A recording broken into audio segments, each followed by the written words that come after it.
Welcome to The Informant, the podcast that talks about anything and everything. We cover from sports, religion, politics, social, you name it. I'm your host as ever, Doc McLeod. So without any further ado, let's delve right into it.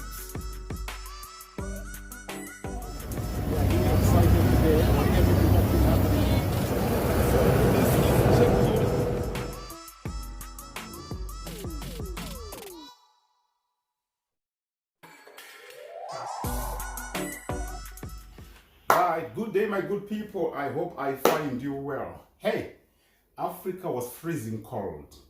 You come to the UK, you come back to the UK, it's a roasting. It's like they have swapped the weather.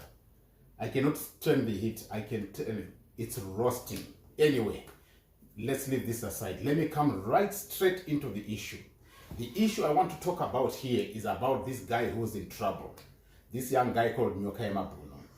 I said I don't want to be involved. The reason I don't want to be involved, I'm going to make it clear. Yet I always claim and say it is our duty to go and negotiate on behalf of any person. Right. Things that I want you to ask, right, or the critical questions that you need to ask and find the critical answers before you understand fully what's happening behind the scenes. That is not being revealed to you people. You have seen Pardon Gambakwe dropping out, saying he doesn't want anything to do with that case, and he has since moved on. Before you know it, Saruwaka, I've never spoken about that name, but since yesterday, I've started to bring it up. All of a sudden, he says he has quit from collecting funds, or raising funds, or mobilizing for funds to make sure that this young guy is being helped, making sure that his solicitors are paid for and everything. Saruwaka said, we cannot tell you what's happening. The way he sounded as if he's now the one who's leading the revolution, as you claim it. He says, some of the monies that we get, we always, there's people that we pay that you don't need to know. There's people so that we get certain information here and there. It'll be very interesting to put him right in the corner and ask him what people is he talking about, because he has collected funds. And yet there's somebody who's right in prison there suffering. I want to explain to you what's happening, because no one can run away from my presence at this point in time, because I've got all the documentary evidence. Let's start with the guy Nyokayemabhunu. Reason why Nyokayemabhunu is arrested is very interesting. Right now he's being charged by a political issue. Remember, Nyokayemabhunu is married. I want you to follow this properly and clearly. Oh, by the way, I'm a systems analyst. That's my profession. So system analysis is just as good as political analysis. It's still the same skill that you apply. Before we write what we call a framework or a program, we have got to make sure that we have done everything we can to make sure that all our facts are together before we put together a program. So right now, I'm giving you what you call your own national program, so that I want you to do your proper fact finding, so that after gathering the facts, you then bring it on table and make sure that you are coming together with one agreeable vision to what you are trying to attain. Let's start with Nyokayemabhunu. The guy Wellington is married. He has got a wife in South Africa. When he was said to have been abducted, he had left his house. The wife is supposed to have been informed. There is no way out Wellington would have left the house without telling his missus where he was going or who he was going to meet. Remember, let's all agree 100% that he knew definitely that he had become a person of influence. He knew definitely that he had become a person of national interest, the Zimbabwean side, because of what he was fronting, which people were calling the revolution. So at that point in time, I would not expect the person of him to just walk out and go and meet certain people without him informing one or two people. After he left the house, which I want to believe he should have notified his missus, or he should have notified somebody he was working close to, or which his missus should be able to identify one or two people that he has always been having constant conversation with. So you need answers from the wife. That's number one. I'm not saying I'm saying she has got to know one or two people. So I'll take that point and put it aside. The guy is left home. He's going somewhere to meet someone. right? Then before you know it, 5 minutes after, 5 minutes after he said to have been abducted, you had the report coming. I heard the report through the Gambakwe channel that Nyokayemabhunu had been abducted. Soon after he had, because I remember very well, Pardon said he was talking to Gambakwe on the phone when he was abducted. Let's get to the most interesting part of that portion. An abducted person finds himself in prison. I have never heard of that. Somebody abducted goes into prison. Somebody abducted is taken into police cells. Remember, the charges that he's facing up to are charges that are being said when he's now in the court. In court, 3 things have been said.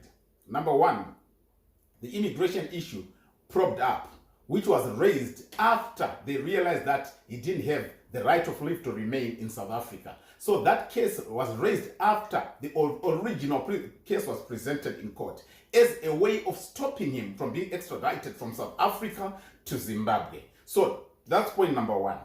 Point number 2, the person of Nyokayemabhunu is going to meet someone somewhere. It means to say he was in communication with someone. I still remember also that it was said that he had 1 million put in his personal account.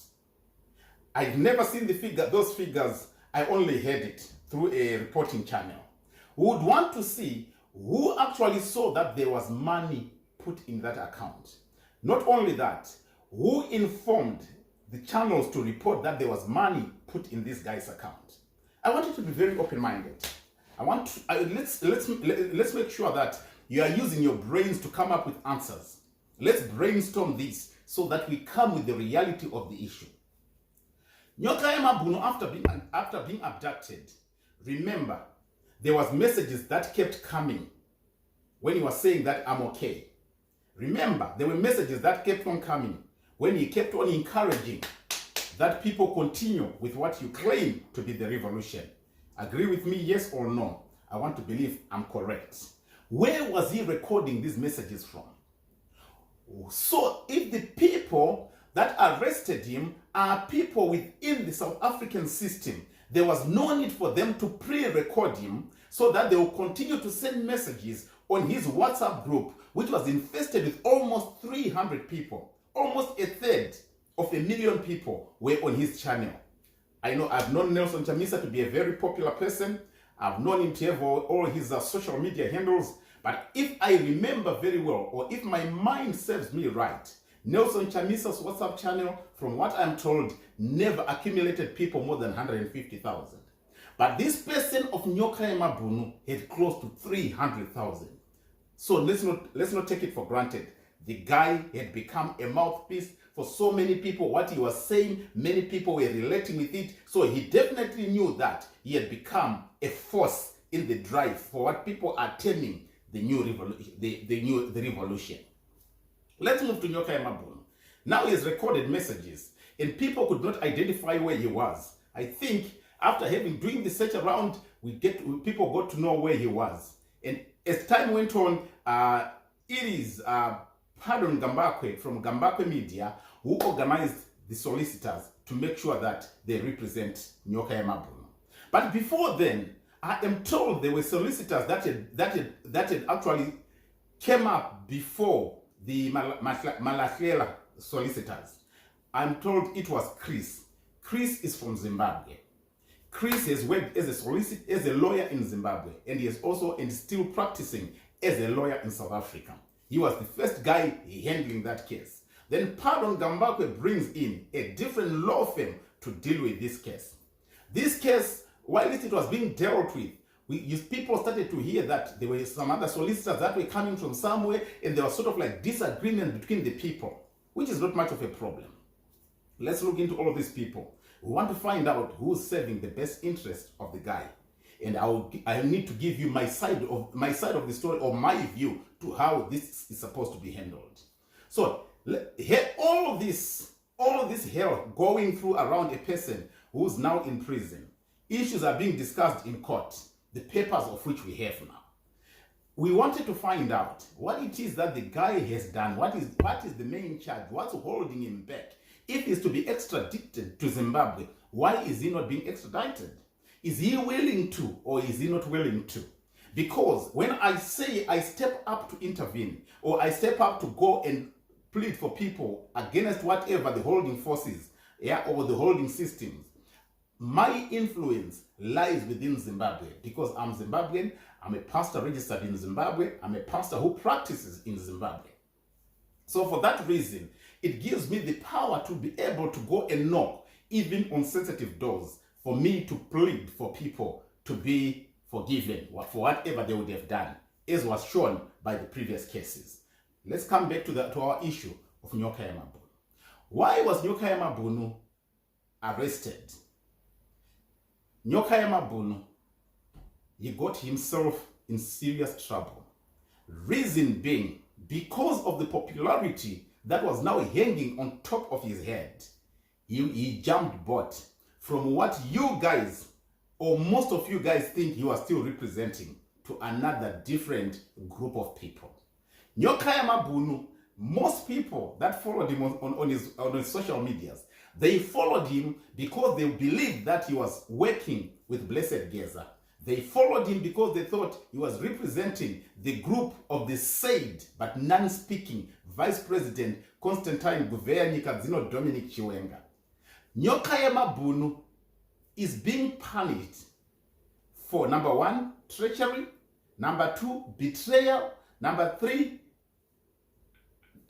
lack of trust. He had been speaking to try and represent what is said to be the Geza revolution. But money was put before him, which made him to change his idea, to change his mind, and sell the struggle to another different force. And this different force, this is where I want Saruwaka to come in and explain to people, rather than just stepping out. Saruwaka's group was formed 3 days before Nyokayemabhunu was abducted. Correct me if I'm wrong. I think I'm right. Nyokayemabhunu, like I said, he had almost 300 people on his WhatsApp group. Saruwaka puts up a group, another group, 3 days before Nyokayemabhunu is abducted. Saruwaka brings in the solicitor of Chris, who said he wasn't fully paid and still has got some outstanding invoices that were not settled. Saruwaka and his team were collecting money. If it is to be put on public domain, to request every person that has put money into the account of the Saruwakas, you'll be surprised how much was collected and how much was given to the solicitor and how much disappeared in the process. This is just information I'm giving you. I said I'm not interested in this case. It's not my part. I'm just trying to open people's mind, because when you say certain things, there are some people who are specialists in throwing dust just to make sure that you die and not want you to tell the truth. Especially people that support Nelson Chamisa. I'll come back to you. If I say I'm talking things, I don't talk things without evidence. I'm trying to be like Sergio, to cut you smooth and then make sure that I put together your flesh after healing you. The situation we are faced with here is a tantamount task. Right now, a Chris who once represented and then stepped out because he felt medical reasons. He said he felt like he wasn't feeling very well and stepped out. Reason why Chris stepped out was because he was put under pressure by a certain system and a certain force. Right now, today, it was said by Comrade Saruwaka that they no longer need money or contributions from anybody else. Whatever contributions are going to be collected, they are not interested in that anymore. But they are going to be able to pay, to allocate, appoint, and then pay the solicitor of who's going to represent Nyokayemabhunu. Why all of a sudden are they stepping out? And why all of a sudden are they claiming that they've got money to pay the solicitor who's going to represent Nyokayemabhunu? That's a very critical question that you need to ask them. Pose to them so that they explain to you. It is because the person of Chris is the one they want to bring back to deal with this case.